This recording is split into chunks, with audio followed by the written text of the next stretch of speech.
안녕하십니까. 은평구청 온라인 설명회 강의를 맡은 1328 대학진학연구소 이윤복 부수장입니다. 이번 시간은 마지막 시간으로 2021학년도 주요 대학의 수능시험 반영 방법과 그리고 그 학생들의 어떤 성적을 받게 되는데 성적의 영역별 반영 비율 또는 그 다음에 가산점 그리고 시점수와 백분위의 활용에 따른 어떤 유불리에 따라 어떤 차이점을 보이고 있는지 구체적으로 알아보는 시간을 갖도록 하겠습니다. 2021학년도 서울 수도권 주요 대학들의 특히 서울권에 있는 중상위권 대학 위주의 어떤 비율을 제가 말씀드릴 수밖에 없겠는데, 그러니까 주요 대학들의 반영 비율과 그리고 수능 시험에 따른 어떤 유불리에 따른 분석 방법, 파악 방법에 대해서 구체적으로 알아보도록 하겠습니다. 먼저 주요 대학들의 수능 시험 영역별 가능치를 인문계와 자연계로 좀 알아볼 건데요. 특징을 봤을 때는 당연히 이미 알고 계시겠지만 인문계 같은 경우에는 국어의 반영 비율이 높고, 그 다음에 자연계 같은 경우는 수학이나 어떤 탐구의 반영 비율이 높게 나타나고 있는데요. 하지만 우리가 염두에 두어야 될 부분들은 한양대처럼 상경계열과 인문계, 그 다음에 서울시립대나 한양대나 경희대처럼 경상계열에서의 수학 반영 비율이 좀 높게 나타나는 부분들을 염두에 두고 지원 전략을 세우면 더 좋을 것 같고, 이렇듯 영역별로 반영 비율에 대한 차이가 있기 때문에 내가 얻은 어떤 점수의 어떤 구조에 따라서 내가 국어 성적이 우수하다고 하면은 국어의 어떤 반영 비율이 높은 대학, 아니면 수학 성적이 우수하다고 하면 수학 성적의 반영 비율이 높은 대학을 선택하는 것이 필요하다고 볼 수가 있겠습니다. 그러면 인문계의 어떤 주요 대학 구체적으로 좀 알아보게 되면 서울대 같은 경우에는 수학의 반영 비율이 높고 탐구의 반영 비율이 낮은 것을 우리가 좀 알 수가 있습니다. 연대 같은 경우는 국어와 수학 반영 비율은 동일하지만 영어와 탐구의 어떤 반영 비율은 낮다는 것을 알 수가 있고, 특히 서강대를 좀 유념해서 봐야 되는데요. 서강대는 인문계열과 자연계열의 어떤 반영 비율이 동일한데요.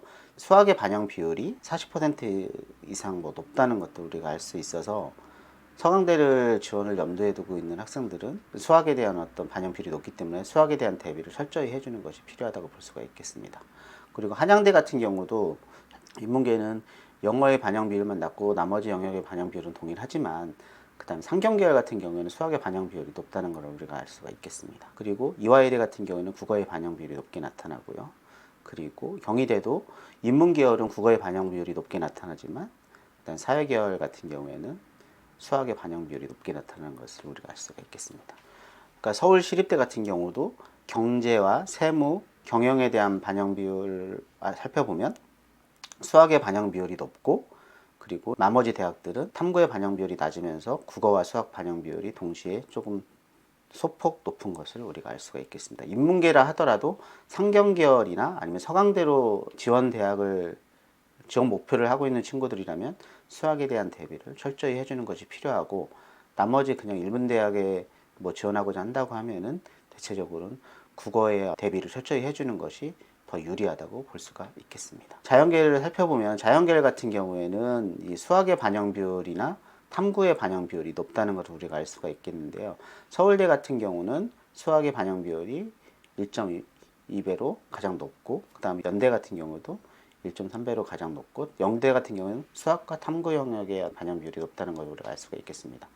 고려대 같은 경우도 똑같이 가정교육을 제외한 모든 대학들이 수학의 반영 비율이 높은 것으로 나타나고 있습니다. 그리고 서강대는 인문계하고 똑같이 수학의 반영 비율이 가장 높다는 걸 우리가 알 수가 있겠고요. 그리고 한양대 같은 경우도 수학과 탐구 영역의 반영 비율이 높다는 걸 우리가 알 수 있겠습니다. 그리고 경희대 같은 경우에도 수학의 반영 비율과 탐구의 반영 비율이 높다는 것을 이 비율 가중치로 우리가 알아볼 수 있습니다.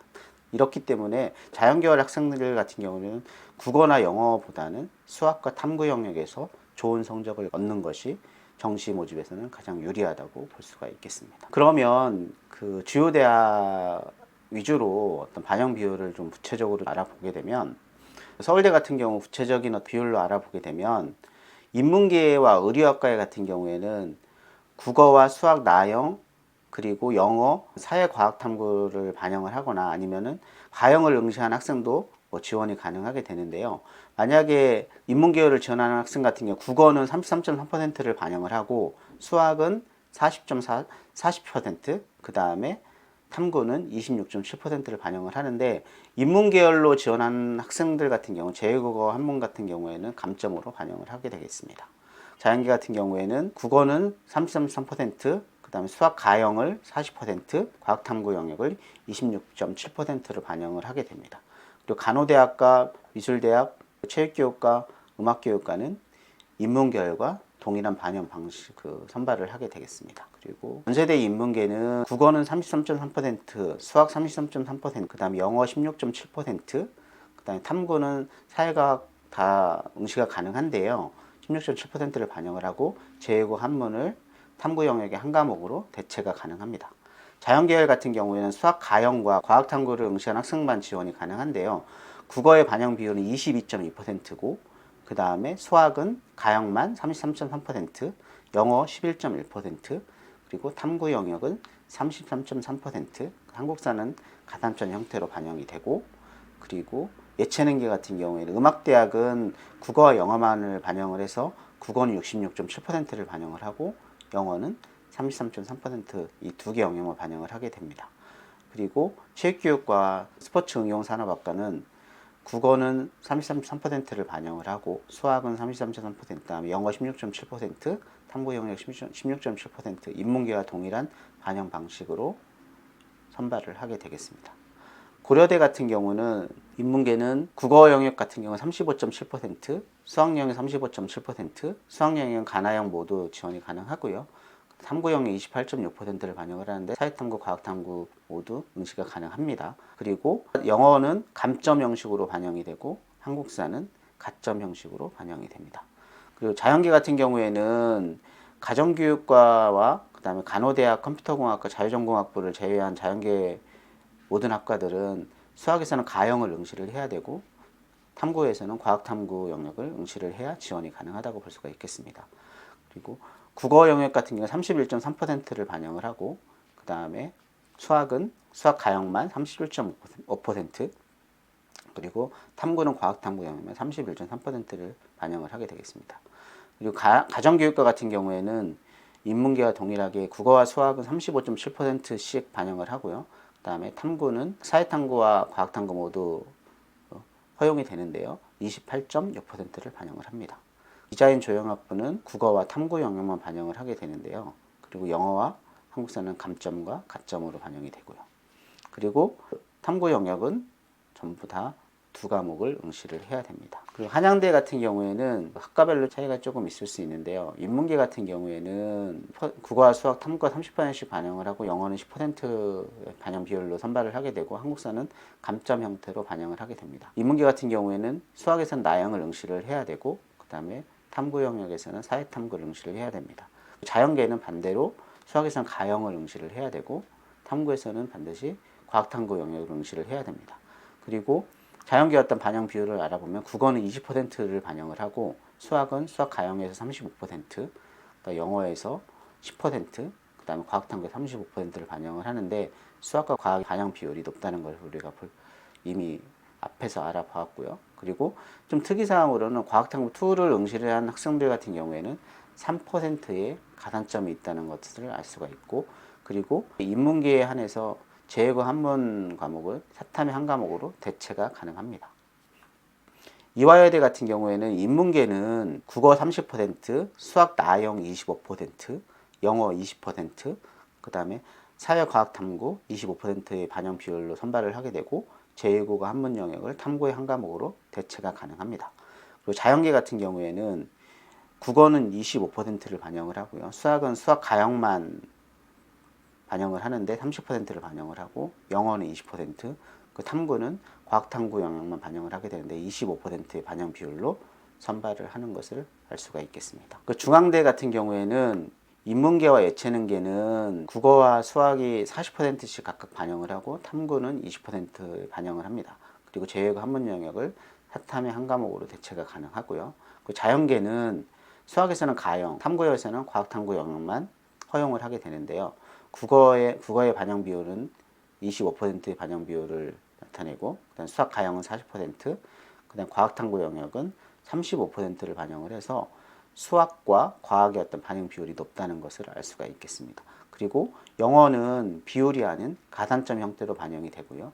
한국사도 가산점 형태로 반영이 됩니다. 경희대는 인문계는 수학 나형을 응시를 해야 되고 그 다음에 탐구에서는 사회탐구 영역을 응시를 해야 됩니다. 반영 비율을 알아보면 인문계와 사회계열의 반영 비율이 다른데요. 인문계열 같은 경우에는 국어의 반영 비율이 35%로 높고 사회계열 같은 경우에는 수학의 반영 비율이 35%로 높다는 것을 알 수가 있겠습니다.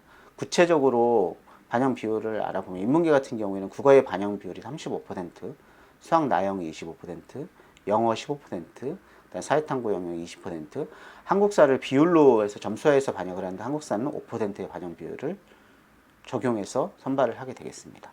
사회계열 같은 경우에는 국어는 25%, 수학 나영의 35%, 영어 15%, 사회탐구 영역 20%, 한국사 5%였던 반영 비율을 선발을 하게 되고 수학의 반영 비율이 높다는 것을 알 수 있기 때문에 경희대의 어떤 사회계열로 지원을 희망하는 학생들 같은 경우에는 수학에 대한 대비가 철저히 이루어야 된다는 점을 꼭 염두에 두셨으면 좋겠습니다.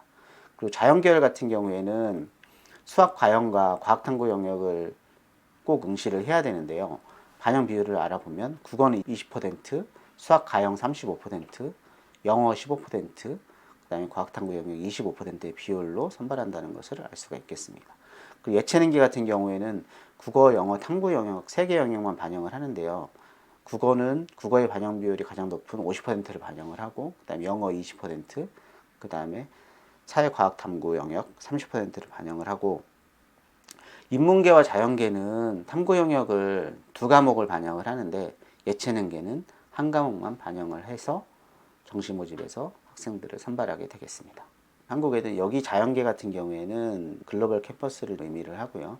인문계는 국어와 수학의 어떤 반영 비율이 높은데요. 국어는 30%의 반영 비율, 수학 30%, 영어 20%, 그 사회탐구, 과학탐구 20% 반영 비율을 반영을 하고 그다음에 제외고 한문 영역은 탐구의 1과목을 대체를 합니다. 그리고 자연계열 같은 경우에는 국어 20%, 그다음 수학 가형 35%, 그다음 영어 15%, 과학탐구 30%를 반영을 하고 수학과 과학탐구의 어떤 반영 비율이 높다는 것을 알 수가 있겠습니다. 서울시립대는 그 인문계와 그다음에 경제학부, 세무학과, 경영학부의 어떤 반영 비율이 다른데요. 경제학부와 세무학과 경영학부의 반영 비율은 수학의 반영 비율이 높다는 것을 우리가 알 수 있겠습니다. 구체적으로 좀 알아보면은 경제학부와 세무학과 경영학부를 제외한 나머지 모집 단위들은 국어의 반영 비율은 30%, 수학의 반영 비율은 30%, 그다음에 영어 25%, 사회탐구, 과학탐구 15%에 반영을 하고 한국사는 감점 형태로 반영을 합니다.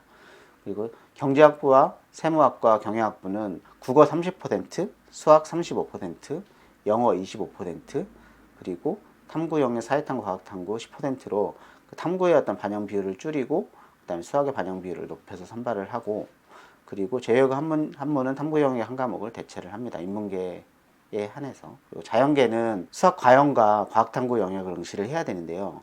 국어의 반영 비율은 20%고 그다음에 수학은 30%, 영어 20%, 그다음 과학탐구 영역 30%의 반영 비율로 선발을 하게 됩니다. 수학과 과학탐구 영역의 반영 비율이 높다는 것을 우리가 알 수 있겠죠. 그리고 예체능계를 알아보면 예체능계에서 음악학과나 환경조각학과는 국어와 영어 반영 비율을 50%씩 동등하게 반영을 해서 선발을 하고 스포츠 과학과는 국어 40%, 수학 30%, 영어 30%로 탐구 영역은 반영하지 않습니다. 이렇게 뭐 주요 대학 위주로만 수능시험의 어떤 영역별 반영 비율과 반영 방법을 좀 저희가 구체적으로 알아봤는데요.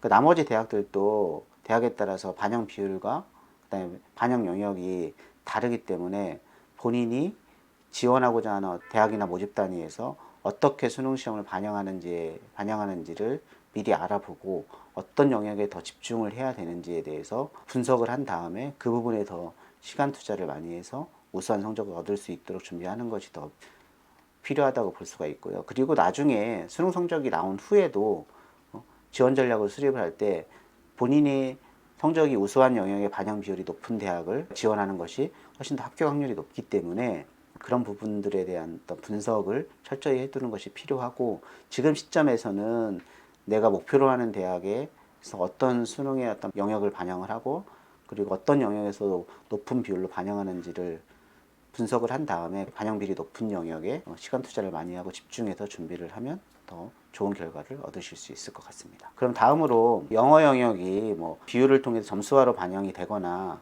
아니면은 가산점이나 감점 형태로 이제 반영이 된다고 했는데, 그러니까 주요 대학들에 대해서 영어 영역의 어떤 등급별 비율이나 그리고 그 감점으로 반영하는 대학, 가점으로 반영하는 대학의 어떤 비율들을 조금 대략적으로 알아보는 시간을 갖도록 하겠습니다. 여기에서도 전체 대학에 대한 내용을 다 제가 언급해 드릴 수는 없고, 좀 특이사항을 갖고 있는 대학들만 조금 언급을 해 드리겠습니다.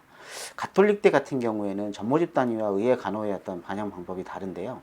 그러니까 전모집 단위 같은 경우에는 비율을 통해서 점수화를 해서 반영을 하고, 의학과 간호학과는 가산점 형태로 영어 영역을 반영을 하게 됩니다. 영역별 등급별 점수는 이 표를 통해서 좀 확인하시면 될 것 같습니다.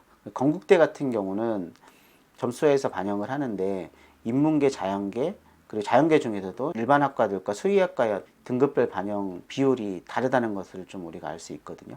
이 표를 통해서 보면은 일반 자연계 같은 경우에는 2등급까지 동일한 어떤 점수를 반영을 하기 때문에, 영어에 대한 어떤 부분에서 영어에 대한 성적이 좀 부족하고 다른 영역의 반영 성적이 좀 우수하다고 하면은 건국대 같은 자연계 같은 경우에는 훨씬 더 유리하다고 볼 수가 있겠습니다. 그리고 고려대는 감점 형태로 반영을 하는데요. 1등급은 0점이 감점이 없고요. 그 다음에 2등급부터 마이너스 1점, 마이너스 3점 이렇게 등급이 내려갈수록 감점의 폭이 좀 더 크다는 것을 좀 알 수가 있겠습니다. 그리고 동국대 같은 경우는 1등급은 200점, 그 다음에 2등급은 199점, 3등급은 197점, 4등급은 190점, 5등급 180점 이런 형식으로 등급이 내려갈수록 등급 간의 어떤 격차가 좀 커진다는 것을 우리가 알아볼 수 있겠습니다. 그리고 서강대는 가산점 형태로 반영을 하는데, 1등급은 100점의 가산점을 주고 2등급은 99점, 그 다음에 3등급은 98점 형태로 반영을 합니다. 그리고 서울교대는 최저학력 기준으로 적용을 하는데요. 3등급 이내에 들어야 지원이 가능합니다. 서울대 같은 경우는 고려대와 똑같이 감점 형태로 반영을 하는데, 1등급은 감점이 없고요. 2등급부터 마이너스 5점씩 감점 형태로 가져가게 되겠습니다. 서울시립대도 점수를 해서 반영을 하고, 인문계와 자연계를 좀 달리해서 영어 영역을 반영을 합니다.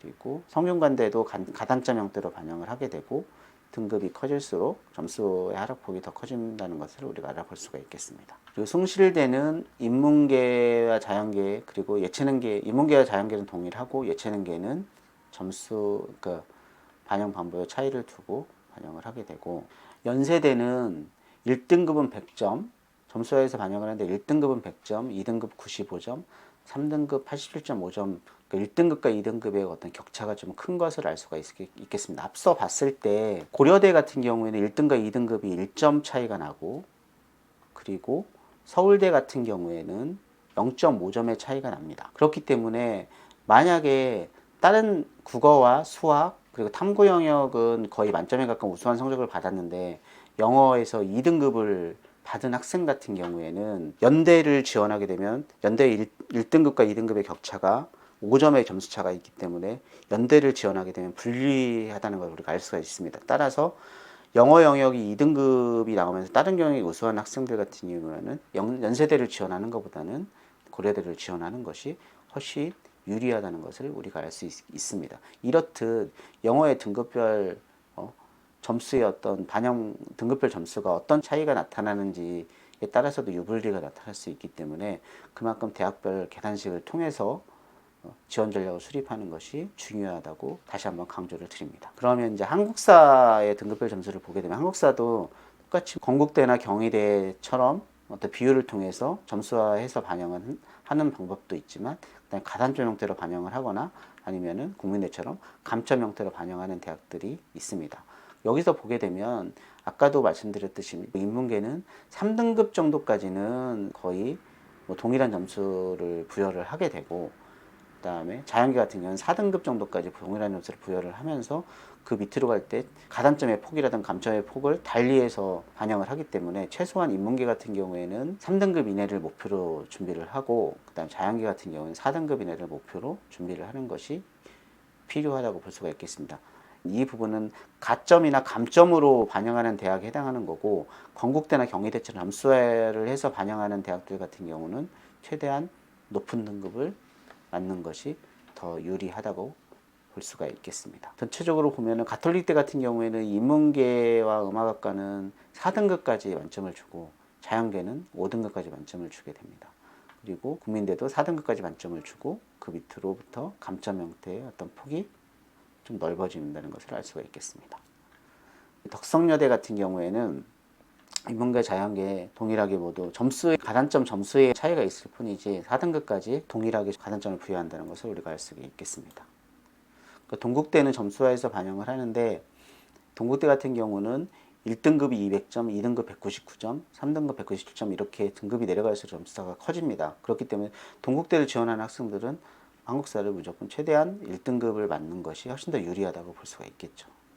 그리고 서울교대는 아까 영어 영역처럼 그 최저학력 기준으로 적용을 하는데 4등급 이내까지는 들어야 지원이 가능하다고 볼 수가 있겠습니다. 서울대와 서울시립대를 감점 형태로 이제 반영을 하게 되는데 서울대는 3등급까지는 감점이 없고 4등급부터 마이너스 4점, 마이너스 4점씩 감점 형식으로 반영을 하게 되겠습니다. 그리고 서울시립대도 4등급까지는 감점이 없고 5등급부터 마이너스 2점, 6등급 마이너스 4점, 그 다음 7등급 마이너스 6점, 마이너스 2점씩의 어떤 격차를 두고 감점을 해가는 방식으로 한국사가 반영이 되겠습니다. 연세대 같은 경우에는 인문자연계는 4등급까지 어떤 가장 높은 점수의 가산점을 부여를 하고 예체능계는 5등급까지 10점이라는 가장 높은 점수의 반영 그 가산점을 부여를 합니다. 그리고 한양대 같은 경우는 감점 형태로 반영을 하게 되는데 인문계는 3등급까지 어떤 감점이 없고요. 자연계는 4등급까지 감점이 없고 예체능계는 8등급까지 감점이 없다는 것을 염두에 두고 한국사도 준비를 하시는 것이 필요하다고 볼 수가 있겠습니다. 그러면 이제 지금까지 수능 시험의 어떤 반영 비율이 대학별 주요 대학의 반영 비율이라든가 그 다음에 영어와 한국사에 대한 어떤 등급별 점수 그리고 반영 방법에 대해서 이제 알아봤는데요. 이렇게 아까도 반복되는 얘기지만 그러니까 지원하고자 하는 대학의 수능 어떤 반영 비율, 반영 영역 그리고 영어와 한국사의 어떤 반영 방법 등을 구체적으로 조금 알아보고 그에 맞게 대비를 해주는 것이 좋겠습니다. 그럼 지금부터는 그러니까 수능 시험 성적에 따른 어떤 유불리가 나타날 수밖에 없어서 어떤 반영 비율이 다양하기 때문에 그런 유불리에 따라서 어떤 전략을 세워야 되는지 구체적인 어떤 사례를 통해서 좀 알아보도록 하겠습니다. 이제 성적은 A 학생과 B 학생인데 임의적인 성적이고요. 그에 따른 어떤 유불리가 어떻게 나타나는지를 이제 지원 사례를 통해서 알아보는데 이거는 대학별 계산식이 아니라 단순하게 어떤 이 성적과 비율을 통해서 계산된 형식으로 유불리를 저희가 판단하는 건데 이 어떤 비율에 따른 유불리이기 때문에 이 부분도 대학별 계산식으로 해도 동일한 현상이 나타난다고 알아두시고 어떤 비율에 따른 어떤 차이가 어떻게 되는지를 그 부분에 포인트를 두고 들어주시면 될 것 같습니다. 이 A 학생 같은 경우에는 수학보다는 국어 영역에 대한 성적이 더 우수하고요. A 학생, B 학생 모두 사회 수학 총점으로는 394점으로 동일합니다. 그렇지만 A 학생은 국어 성적이 더 유리하고 그 다음에 성적이 좋고 B 학생은 수학 성적이 좋다는 것들을 우리가 이제 알아볼 수가 있는데요. 이 AB 학생을 놓고 이제 서강대 경영학부와 성균관대 경영학과를 지원한다고 봤을 때 서강대 경영학부 같은 경우에는 수학의 어떤 반영 비율이 46.9%로 높고 그다음 성균관대 같은 경우에는 국어와 수학이 40%의 반영 비율을 동일합니다. 그렇기 때문에 그 수학의 반영 비율에서 크게 차이가 난다는 반영 비율의 어떤 방법의 차이가 있음을 우리가 먼저 알아보고 이거에 따라 점수를 계산을 했을 때 서강대 경영학부 같은 경우에는 A 학생 같은 경우에는 수학 성적보다 국어 성적이 유리하기 때문에 비율에 따른 계산을 했을 때는 241.251점이라는 점수가 나오게 되고요. B 학생 같은 경우에는 수학의 점수가 높죠. 241.594라는 점수가 나오게 됩니다. 똑같은 총점이 나온다 하더라도 이 비율에 따라서 A 학생보다는 B 학생이 유리하다고 보여질 수가 있겠습니다.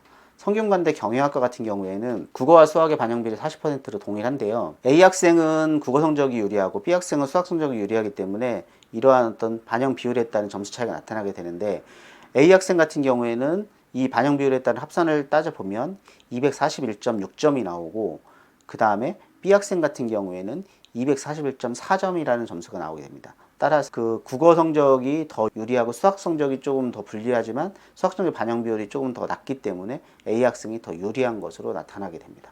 이렇듯 내가 강점 있는 영역에서 내가 우수한 성적을 받은 영역의 어떤 반영 비율이 높은 대학을 지원을 하게 되면 똑같은 총점이라 하더라도 유불리가 나타날 수 있다는 점을 염두에 두고 꼭 반드시 대학별 산출식에 따라서 지원 전략을 수립하시는 것이 필요하다고 볼 수가 있겠습니다.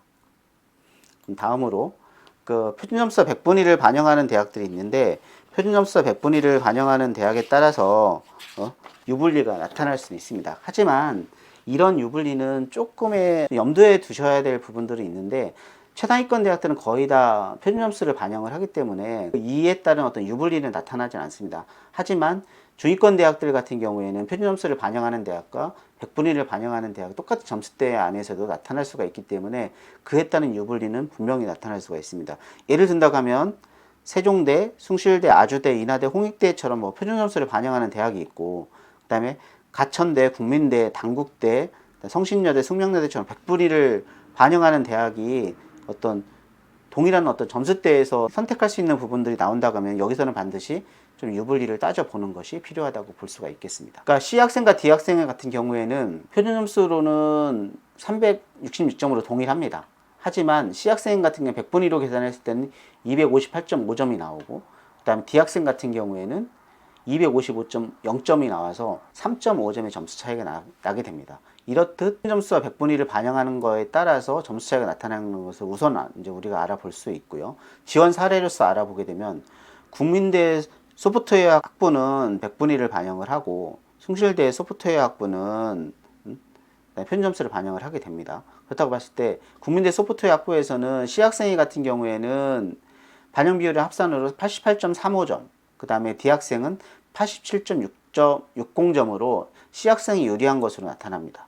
그런데 숭실대 소프트웨어 표준 점수를 반영을 하기 때문에 똑같이 125.30점으로 동일한 점수를 보여주게 됩니다. 이렇듯 백분위와 표준 점수에 따라서 이렇게 점수 차이가 유불리가 나타난다는 것들을 염두에 두고 내가 백분위가 유리한지 아니면 표준 점수가 유리한지에 따라서 지원 전략을 수립하는 것이 필요하다고 볼 수가 있겠습니다. 그리고 마지막으로 가산점 부여 방식에 따른 유불리를 좀 알아보도록 하겠습니다. 가산점은 수학 가형과 나형의 응시자의 지원을 허용하는 경우에 수학 가형에 가산점을 부여를 하거나, 사회탐구, 과학탐구 응시자의 지원을 허용하는 경우에 과학탐구 응시자에게 가산점을 부여를 하는 형식으로 반영이 되는데요.